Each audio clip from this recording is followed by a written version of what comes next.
Muy buenas noches, ¿qué tal? Bienvenidos a Espacio Abierto. Hoy vamos a hablar de la programación que tiene preparada el Ayuntamiento de Narón para celebrar el Día de las Letras Galegas a través de una nueva edición bajo el título N de Narón, as Festas das Letras.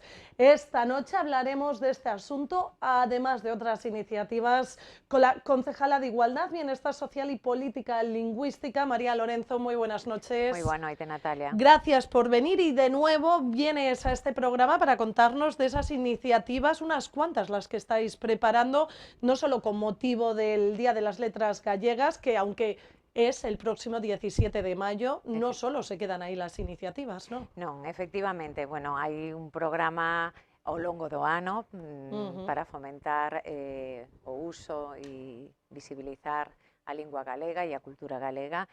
Ahora nos centramos nese día, nesa data tan importante para o noso idioma que é o 17 de maio. Pero ao longo do ano temos un montón de iniciativas que si queres imos desgranando. Vamos a ir desgranando a lo largo del año y sin ir más lejos. Hoy mismo, esta tarde-noche, se ha celebrado el primero de los actos con motivo de este día del Día de las Letras Galegas. El Café Teatro ha acogido el espectáculo Repugnantas as punkis da literatura galega, un Sí. remix entre el gallego, las mujeres, ¿no? Exactamente, foi unha proposta que nos fai a rede pola lingua galega, na que se visibiliza e se lles dá protagonismo, fixe un percorrido musical desas mulleres feministas da literatura e da cultura.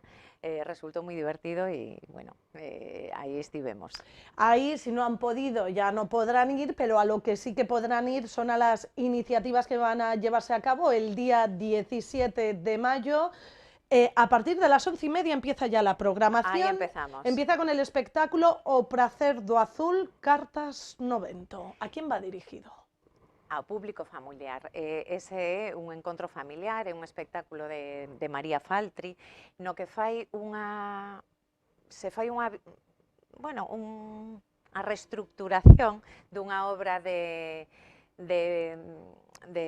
Begoña Caamaño, na que sobre a mitoloxía se fai unha visión feminista dirixida a un público familiar que esperamos que teña éxito como moitos espectáculos de María Faltri. Me he adelantado, tenía ganas ya de empezar a hablar de todas estas iniciativas, pero lo más importante, seguro que la gente está pensando, ¿dónde? Sí, aquí temos que dicir, vivimos en Galicia, sempre temos que ter un plan B. Sí, además con esta inestabilidad meteorológica que estamos teniendo. Sempre adoitamos a celebrar o Día das Letras na Praza da Lectura. É un emplazamento que polo seu nombre e o seu simbolismo parece que é o indicado, pero ademais diso é un emplazamento céntrico, de fácil aparcamento, que nos permite instalar todo o que temos que instalar ese día. No caso de Choivas, informaremos e trasladarase ao auditorio. Por lo tanto, siempre es importante, como señalaba, Sí. tener ese plan B. Además, como Siempre. decía, esta inestabilidad que no se sabe No cómo... sabemos si no lo voy a permitir. El caso es que da igual que llueva o no, que la fiesta continúa de las letras. Sí, sí, non pode ser de outra maneira. Non pode ser de outra maneira. Pasamos a las 12:30, que en esta ocasión llega la parte musical con la actuación Las Cantareiras y los grupos de baile del Padroado da Cultura. Exacto. Non fai tanto, o ano pasado as protagonistas eran as nosas cantareiras, esa tradición popular e esa transmisión de cultura interxeracional que, aínda que este ano non son as protagonistas, consideramos que teñen que estar sempre. E os nosos grupos de baile, bueno, Narón non hai que discutilo, preserva a tradición, non hai que ver todas as escolas de música e danza tradicional coas que contamos, e teñen que ter visibilidade e protagonismo tamén unha data tan significativa. Una fecha importante para contar con compañías gallegas, tradicionales y autores de la comarca. Exactamente. Como non? Non necesariamente teñen que ser de Narón, pero sí que apostamos por esa cultura propia de proximidade, como na seguinte obra tamén, Carabela Teatro, o sea, Galeatro, que nos presenta a obra Carabela volve aos mares xa pola tarde, me estou adiantando ao mellor, pero bueno. Sí, sí, a las 5 de la tarde, ás 5 da tarde. En la Plaza de la Lectura, si no llueve. Exactamente. E aí, bueno, xa non é tanto Begoña Camaño a protagonista, sino algo que é tamén moi relevante nos momentos de agora, que é a reciclaxe, o plástico. Fala dunha cociñeira que está nunha illa de plástico e aí empeza a trama, e tamén dirixida para público familiar. Y después, una hora más tarde, de nuevo, vuelve la música con la banda de gaitas. Sí, o colofón a esa festa das letras que celebramos na Plaza da Cultura ou no auditorio, e bueno, ese peche con esa banda que imponente a veces, non? Consideramos que fai honor a ese día con un grupo propio. E así pechamos o ano pasado tamén, e este consideramos que é tradición. Pero no hay que olvidar que se cierran las actividades en la Plaza de la Lectura, pero nos vamos hasta el Pazo de la Cultura con la representación Ictus a las 7 de la tarde. Sí, aí a 7 da tarde xa, sí, o que temos é unha obra xa para o público adulto. Tiñamos o público familiar e isto é para público adulto. Compre decir que todavía quedan entradas á venda, a xente que queira pode collelas na taquilla do Pazo ou por internet, e se inspira nun cadro de Castelao. O que nos fala é de democracia e é xa outro tipo de argumento máis adulto, que convidamos a que visiten, porque, bueno, creo que Castelao e todo o que rodea a Castelao compre e merece a pena estudialo, tanto lendo como pasando por algunha das súas obras. É importante que nos familiaricemos coa súa obra. Y a lo largo de toda esta jornada del día 17 en la Plaza de la Lectura, si se puede, habrá talleres, juegos populares y actividades de animación a la lectura. ¿Qué papel juega en esta fecha los más jóvenes? ¿Es importante esa identidad cultural gallega ya desde pequeñitos? É clave, é fundamental.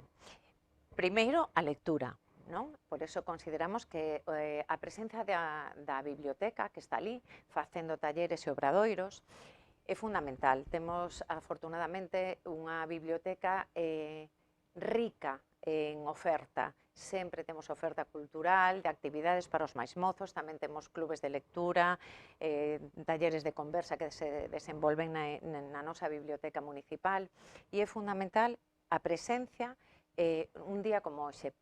En este caso vai dirixida aos máis miúdos. Por que? Pola familiarización coa lectura, primeiro, e despois coa lingua.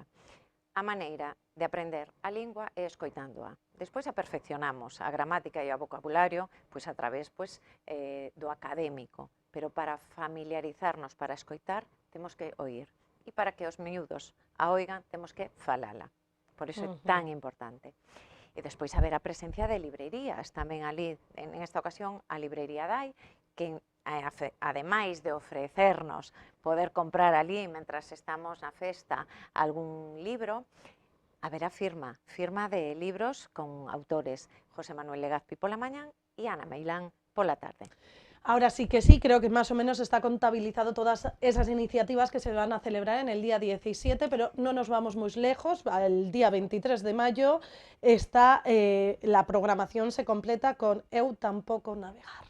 Exacto, volvemos a público familiar, dende bibliotecas, tamén fai unha visión dende Begoña Camaño, a nosa protagonista, e convidamos a todos. Aí, sí, hai que inscribirse ou ben por teléfono na biblioteca, por teléfono ou presencialmente, non hai ningún problema, pero sí, para controlar os aforos, porque, bueno, as instalacións non son finitas, entón hai que inscribirse ten un límite o aforo. ¿Qué le diría a aquellas personas, esos ciudadanos naroneses, para que no se pierdan esta cita el próximo día 17? Bueno, un domingo de festa, un domingo importante, un domingo fundamental para a nosa cultura. Convido a todas as familias, a todos os nenos, adultos, maiores, que veñan a compartir con nós esa estancia nunha plaza, na Plaza da Lectura ou ben no Auditorio Municipal, disfrutando desos espectáculos que visibilizan a figura femenina de Begoña Camaño, que particularmente feminista e que me interesa dar a coñecer tamén, porque xa desde adolescente loitou por ese feminismo, é a 8ª muller homenaxeada no Día das Letras. Este día se celebra desde o ano 63 e solamente 8 mulleres foron as homenaxeadas neste día, as protagonistas deste día. Entón, convidar a todos a que veñan a pasar ese día, que se acheguen á obra de Begoña, no Pazo a obra de Castelao, e a disfrutar deses xogos populares que acompañarán toda esta festividade dende as 12 ás 2 e desde as 5 ás 7 da tarde. Y vamos con otros asuntos que también me gustaría preguntarle. Narón Adestra con Igualdade, ¿qué me puede contar de esta iniciativa dirigida a las entidades deportivas? ¿Qué tal acogida está teniendo y cuál es el objetivo primordial? Empezo polo obxectivo, que é o máis importante. A ver, dende a Delegación de Igualdade traballamos ao longo do ano con distintas iniciativas na loita pola igualdade, vale? O feminismo é un movemento que loita contra unha actitude, que é o machismo, que alberga moitos tipos de discriminacións. Entón, entendimos que nesta ocasión o deporte, que é onde se forxan moitos valores e onde nos diriximos a nenos, era un contexto ideal para traballar esos principios de igualdade, de respeto e de loita contra a violencia, neste caso contra as mulleres. Por que Narón adestra en igualdade? Pois por eso, adestramos en moitas disciplinas deportivas, maioritarias, minoritarias, dende o deporte base, e queríamos adestrar tamén en igualdade. É unha campaña que realizamos este ano cos fondos do Pacto do Estado. En anos anteriores traballamos o ocio nocturno en local, o ocio nocturno en lugares abertos, e agora entendimos que era un contexto importante para forxar e asentar esos valores de respecto contra a violencia e que ademais dan seguridade ás directivas dos clubes ante esa situación, non? Te orienta un pouco a donde dirixir se houvese algunha situación indeseable. Han sido muchas las entidades que se han acogido. Sí, casi ainda non rematamos, estamos a piques, casi unha veintena de entidades queren achegarse, sumarse a este protocolo que, bueno, é unha guía de boas prácticas e que orientan un pouquiño a que facer se eso chegará a pasar. Aún están a tiempo porque creo que de cara ya al próximo mes, en junio, es cuando van a entregar esos credenciales. Exactamente, se entregan unhos distintivos a esas entidades, a esos clubs, a esas instalacións e unhas lonas distintivas desta campaña das entidades que, afortunadamente, moitas se quixeron sumar e lle agradecemos o esforzo, o tempo e, sobre todo, o compromiso a esas entidades que queren sumar, que queren construir unha cidade, unha contorna, unha comunidade igualitaria e xusta. Otra de las iniciativas que ha llevado a cabo dentro de su departamento está esa escuela de bienestar con diferentes conferencias, talleres. La próxima, este mismo sábado, Camilo Rivas presenta el dolor crónico. Exacto.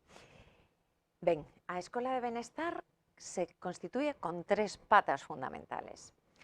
Unha delas é o ciclo de conferencias divulgativas sobre benestar emocional, saúde mental e o que implica a palabra benestar. En esta ocasión falamos da dor. A dor, unha persoa que presenta dor dificilmente pode ter un benestar completo. Entonces, traballar sobre esa dor crónica, si é realmente crónica, como podemos evitar, minimizar. Eso formaría parte do ciclo de conferencias. A outra das patas desa Escola de Benestar é vivir en rede. Este programa ten unha visión feminista. Se trata de crear rede comunitaria entre as mulleres a partir dos 18 anos ata o que queiramos, construir, empoderar, dinamizar a mulleres e construir esa autonomía personal. A terceira das patas se chama Saúde Activa. É un programa que para o benestar consideramos que tamén é importante esa actividade física, en este caso para menores de 60 con problemas orgánicos e físicos, é dicir, é adaptada. Por que para menores de 60? Porque temos para maiores de 60 unha oferta de envellecemento activo moi importante, entón queríamos dar cabida a outro núcleo de población, claro. Con esto están llevando a cabo diferentes charlas, la verdad que son varias en el mismo mes. El pasado 9 de mayo, inteligencia artificial y pensamiento crítico, se tocan un poco todos los Sí, palos. sí. Se trata de intentar romper a brecha digital y que todos estemos en igualdad de condiciones para comunicarnos, para funcionar. ¿Qué pretendíamos con esta conferencia divulgativa? Que un experto en eso nos indicase cómo evitar e como cuestionar, ¿no? Ter ese pensamento crítico. É importante e é útil a inteligencia artificial? Sí, é unha ferramenta Si que se nos sabe pode dar utilizar. un soporte, pero non podemos validar todo o que lemos da inteligencia artificial. Entón, o que nos daban eran estrategias para cuestionar, para verificar e para ratificar e para optimizar ese recurso tamén. E a verdade é que foi un éxito de participación, porque, bueno, é algo moi novo, todo corre demasiado, non nos damos adaptado a esos tempos, e entonces é unha inquietud que moitas homes e mulleres, veciños e veciñas, querían saber máis.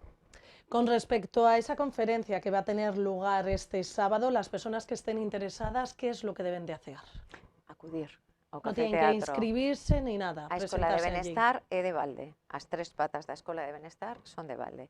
Acudir ao Café Teatro e, bueno, entendemos que sería fantástico que o aforo se nos quedase pequeno, pero entendemos que é un aforo suficiente e convidados están todos aqueles e aquelas que queiran acudir a saber máis da dor e da dor crónica. No sé si otra de las iniciativas que le voy a preguntar ahora mismo tiene algo que ver con esta escuela de bienestar. Se reunía con el personal del centro de salud pues, para acercar los recursos sociocomunitarios.